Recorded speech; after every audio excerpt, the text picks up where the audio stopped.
Bonjour. Décidément, je m'adresse souvent à vous ces derniers temps, mais là, je ne vais pas aborder un thème classique de causerie, mais plutôt j'ai le souci de rendre hommage à l'un de mes maîtres, dont je reconnais vraiment l'influence sur ma façon de penser et de travailler en tant que psychothérapeute. Un de mes livres s'intitule Hypnose clinique et chamanique.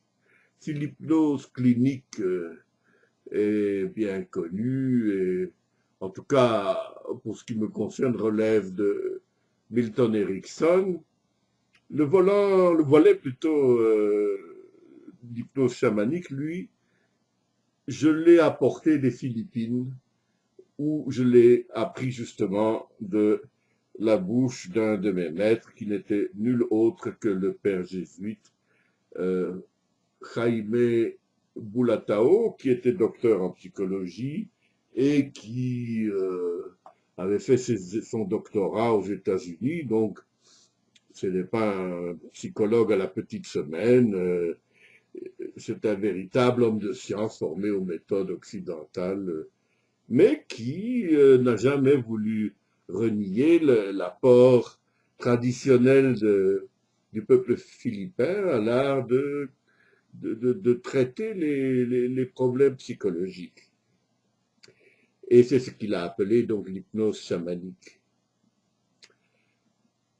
En parcourant le net, je me suis aperçu qu'il est décédé en 2015, en février 2015. Et donc, j'ai décidé de lui rendre hommage en février 2017, mais il ne m'en voudra pas de ce retard de 2 ans, parce que je ne pouvais pas humainement être au courant de ses moindres faits et gestes depuis que je l'ai connu dans les années 90 du XXe siècle. Alors, qui était le docteur et révérend père Jaime Bulatao? Il est donc né en 1922, non loin de Manille, je pense, et puis voilà, il a fait des études de psychologie, de même qu'il est rentré dans la compagnie de Jésus. C'était donc un prêtre, mais aussi un homme de science, et un homme de science d'une telle originalité que il, euh, il a illuminé de son influence l'université jésuite de Manille, qui s'appelle l'Ateneo de Manila, où je l'ai rencontré. Mais je voudrais, avant d'entrer dans le détail de cette rencontre qui est assez drôle, en même temps que très sérieux sur le plan de ce que nous avons fait ensemble, et je voudrais parler de quelqu'un d'autre, un autre père jésuite qui m'a référé au père Bulatao, et lui s'appelait euh, le père Francisco Radassa Demetrio. Et alors, le père Demetrio est un ethnologue extrêmement connu en Asie pour tous les travaux qu'il a fait sur les coutumes, les mythes populaires des Philippines. J'ai moi-même certains de ses livres que je ne puis pas vous montrer maintenant parce qu'ils ne sont pas déballés, mais c'est un personnage assez important. Et il enseignait, lui, alors, non pas dans la région de Manille, mais sur l'île de Mindanao, dans une ville qui s'appelle Cagayan de Oro. Il a dû y avoir mines d'or à une époque, mais enfin, ça n'est pas la question pour nous, il y a surtout une université jésuite qui s'appelle la Xavier University. University, s'il faut le prononcer avec un accent plus anglophone. Et j'étais allé à Cagayan de Oro parce que j'avais rencontré à Manille un groupe d'écrivains philippins, poètes, romanciers, essayistes, et je dois dire, je m'étais senti assez bien accompagné de ces hommes de l'art d'écrire. Et l'un d'eux m'avait dit, mais si vous passez jamais à Cagayan de Oro, où j'habite, venez me voir. Et alors j'étais allé le voir. Et il m'avait recommandé de ne pas quitter Cagayan de Oro sans avoir visité le musée qui s'appelle Museo de Oro, mais qui n'est pas un musée sur l'or, mais plutôt un musée ethnologique, ethnographique, et qui était donc dirigé justement par le père Frank Demetrio.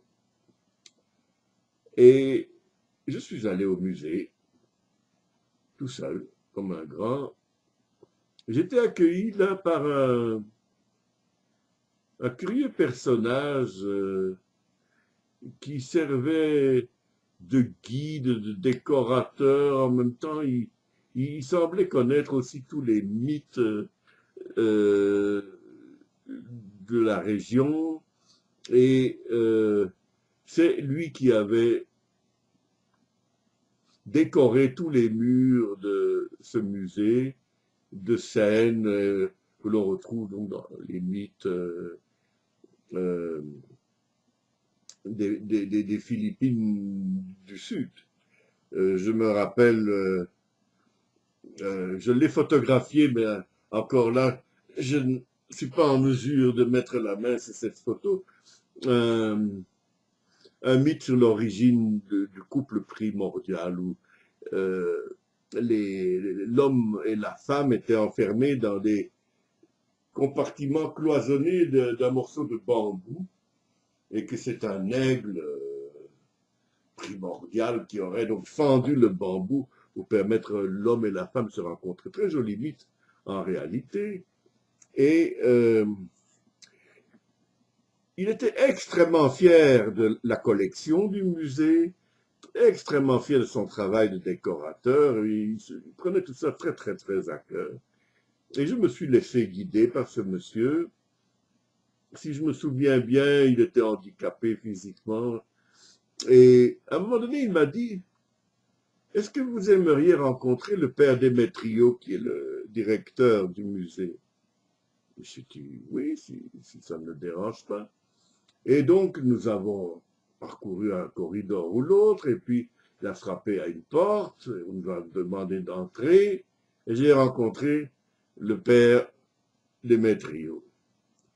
Alors, ça a été des questions habituelles, d'où venez-vous, qu'est-ce que vous faites? Et donc, j'ai dit que j'étais un psychothérapeute formé en Amérique du Nord, au Canada principalement, et que j'exerçais en Belgique à l'époque. Hein, parce que nous sommes, j'ai peut-être oublié de le dire, nous sommes en 1993.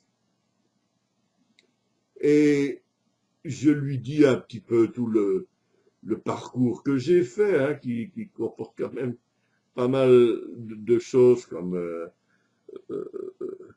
la période où j'ai chanté, la période où j'ai étudié la chimie, la période où j'ai enseigné en Afrique, en Belgique, au Canada, puis mon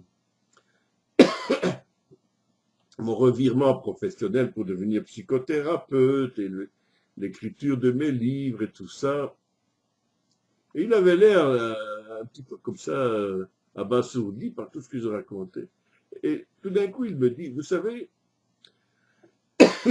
vous devriez rencontrer le père Boulatao. Je dis, le père, comment? Il dit, le père Jaime Boulatao. C'est un jésuite qui enseigne à l'Athénéo de Manila à Manille. Et je dis, et pourquoi devrais-je le rencontrer, lui dis-je avec un sourire. Il me dit, parce que vous êtes pareils tous les deux. Ça me paraissait une bonne raison de le rencontrer, mais je ne sais pas, cet été-là, bon, naturellement, je suis revenu de Mindanao à Manille, et là, je n'ai pas cru bon de me pointer à l'Athénéo de Manille, comme ça. Je me suis dit, on va faire ça dans les règles, je vais rentrer en Belgique, je vais lui écrire une lettre et tout. Ce que j'ai fait. Donc, je suis retourné aux Philippines pour le temps des fêtes, donc décembre, janvier, février. À cette époque-là, je passais pas mal de temps en Asie du Sud-Est et j'avais écrit une lettre au père Boulatao, lui disant que je reviendrais à Manille, que si il trouvait cela une bonne idée, je viendrais bien le rencontrer, j'aimerais le rencontrer. Je n'ai pas eu de réponse. Alors, je suis arrivé à Manille en me disant, bah, tant pis, hein, s'il veut pas me rencontrer, qu'il aille au diable. Et puis je me suis dit, non, c'est pas ce que je veux. Et un bon matin, j'ai sauté dans un taxi à Manille et j'ai dit, à l'Athénéo de Manille. Alors, on est allé à l'Athénéo de Manille, qui est donc l'université jésuite. Et puis, j'ai demandé le département de psycho. Enfin bon, j'ai fini par le trouver. Et je suis arrivé dans le bureau de la secrétaire du père Boulatao. Et celle-ci m'a dit, le père Boulatao vous attend. Là, j'étais évidemment sidéré. Je dis, comment ça, il m'attend? Il ne sait même pas que je suis là. Si, si, elle me dit, il vous attend. Alors, le rationaliste que je suis était évidemment énervé, agacé par ça, puisque euh, je ne lui avais jamais dit quel jour. Je ne savais même pas moi-même la veille que je viendrais le voir. Donc, à mon sens, il ne pouvait pas m'attendre. Donc, la secrétaire a été frappée à la porte du bureau du père Boulatao, qui m'a dit d'entrer et qui m'a accueilli comme si j'étais son fils. Euh, j'ai rarement connu un accueil aussi chaleureux. Et il m'a accueilli dans son célèbre Capharnaüm, dont lui seul connaissait les arcanes, parce qu'apparemment il retrouvait tout ce qu'il cherchait en un tournement, alors que quiconque aurait passé des jours à retrouver le moindre document dans ce bureau. Et il était content d'apprendre que oui, j'avais fait de la PNL, de l'hypnose ericksonienne, bien sûr, il connaissait Milton Erickson et tout ça, et que lui, au contraire, avait exploré l'hypnose chamanique aux Philippines. Et alors, je lui dis, oui, mais enfin, comment faites-vous? Alors, il m'a dit, mais vous comprenez, je ne peux pas commencer à parler de transfert d'ego et de névrose à des patients philippins. Ce vocabulaire leur est tout à fait étranger. Et en ce qui me concerne, je pense que si vous appelez, vous appelez ce qu'on appelle une névrose, vous l'appelez ici mauvais esprit, vous allez avoir une bonne identité entre les deux. Et donc, si quelqu'un présente une difficulté dans son comportement, que vous lui dites que, eh bien, qu'il a en lui un mauvais esprit qu'il faut chasser, et que si vous faites un rituel pour chasser ce mauvais esprit, vous risquez de lui enlever sa névrose en réalité. Et j'étais assez curieux et je voulais alors savoir comment il s'y prenait pour persuader un patient, on va l'appeler comme ça, qu'il était le siège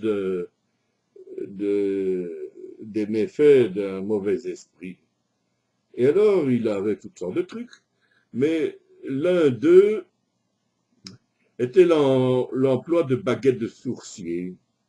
Donc des baguettes pliées à angle droit avec un petit côté et un long côté. Et il en faut deux que l'on tient dans les mains comme ça, là, et qui doivent être parallèles. Et on pose des questions, et si les baguettes spontanément se croisent, c'est un signe d'affirmation. Si elles divergent, c'est un signe de négation. Et j'ai dit, mais est-ce que ça marche? Mais on va essayer avec vous. Et alors, on a fait ça, et c'est tout à fait renversant. Euh, je me suis mis après ça, j'en ai fait faire pour moi, pour des sessions de groupe aussi. Euh, j'ai quelques jeux de baguettes de ce type-là dans mes dans mon fourbi, on va dire. Et euh, j'ai beaucoup utilisé ça. Mais il faisait bien d'autres choses. Il avait, par exemple, il pouvait s'adresser à un patient en disant qu'il voyait bien que le patient était habité d'un mauvais esprit et que il avait envie de discuter avec ce mauvais esprit, que si celui-ci était d'accord, qu'il avait qu'à accentuer le déséquilibre entre les deux épaules.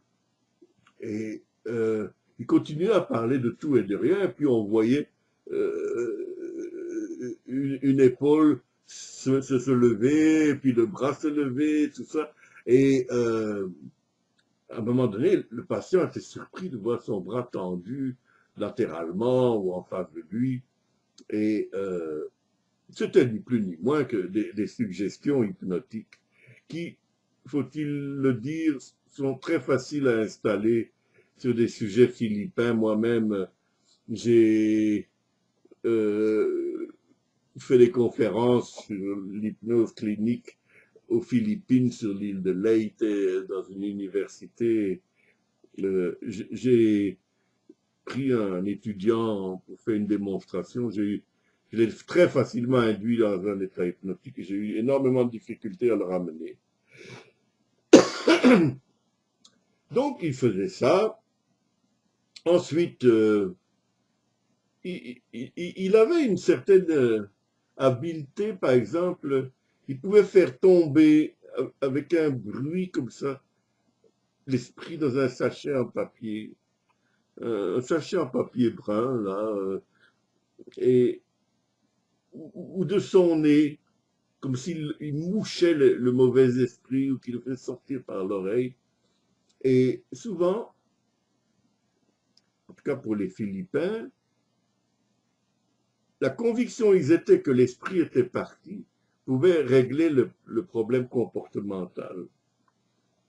Euh, pour des cas plus difficiles, il demandait au patient de construire un logis pour l'esprit, qui pouvait être dans une boîte à chaussures ou dans une bouteille familiale d'eau minérale en plastique coupé en deux, et enfin aménagé avec de la paille ou de la ouate, en fait, d'en faire une sorte de nid pour le mauvais esprit et lui le prier d'aller habiter là et puis euh, de l'enfermer devant le patient en lui recommandant d'enterrer ce paquet. Hein.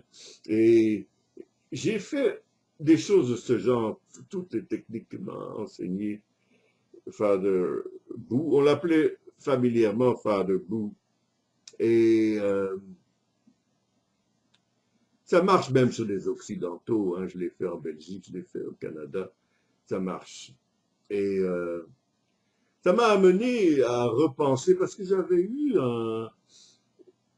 un formateur philippin au Canada qui était à l'époque un disciple de Rajneesh, qui était dans les années 70 un maître très écouté à Pune en Inde et puis en Oregon après. Et lui s'appelait Swami Lila Devananda. Et j'avais suivi son enseignement à Montréal. Et je dois dire que il m'avait impressionné. Bizarrement, j'ai retrouvé sa trace à Manille en 1994, où j'avais appris qu'il faisait des conférences de l'utilisation thérapeutique des cristaux. Je ne sais pas trop si quel crédit accorder à tout ça, naturellement, mais lui semblait donc y croire. Et naturellement, il faut resituer aussi que aux Philippines, les Philippines ont attiré un peu euh, le monde entier de la médecine alternative avec les fameuses opérations à main nue des chirurgiens psychiques là, de Manille, donc, le fameux Tony Akpao. Et alors, ce qui était évidemment un petit peu douteux, c'est que ces chirurgiens avaient en même temps des agences de voyage et qu'ils affrétaient des avions qui partaient des États-Unis ou d'Europe bourrés d'occidentaux qui voulaient se faire opérer, soi-disant, par Tony Akpao. Et, mais j'ai eu autant de commentaires positifs que négatifs sur ces opérations psychiques. Je dis tout de suite que moi-même, je ne me suis pas soumis à ça, ni je n'en ai pas été voir non plus. Franchement, j'avais voyagé à un moment donné entre Bangkok et Manille avec un médecin soviétique qui prétendait avoir vu au travail des médecins psychiques philippins. Et il me disait ça en se saoulant abominablement. Enfin, j'ai toujours un préjugé un peu défavorable contre les gens qui boivent à l'excès. Pour moi, ça l'a discrédité. Par contre, euh, mon ami le docteur Crombé, qui a préfacé mon dernier livre, est allé lui aussi aux Philippines et enfin, oui, il dit que pour lui, c'est tout à fait sérieux et étonnant. Et voilà, alors il y a des euh, témoignages comme ça dans les deux sens et il est difficile de trancher. Father Boo n'avait rien à voir avec ça.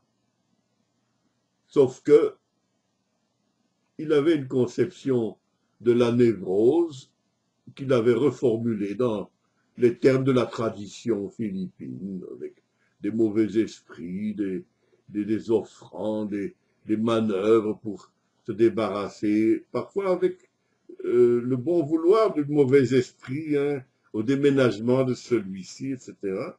Et en adaptant, hein, comme on dit, mutatis mutandis, j'ai pu appliquer ça à des patients en Belgique et aussi deux ou trois au Canada, et avec le même succès. Et donc, je suis redevable à Father Boo de cela. Il a donné le dernier tour de roue, si je puis dire, à ma connaissance du travail de psychothérapie. Et je suis très content que ce soit déroulé avec lui.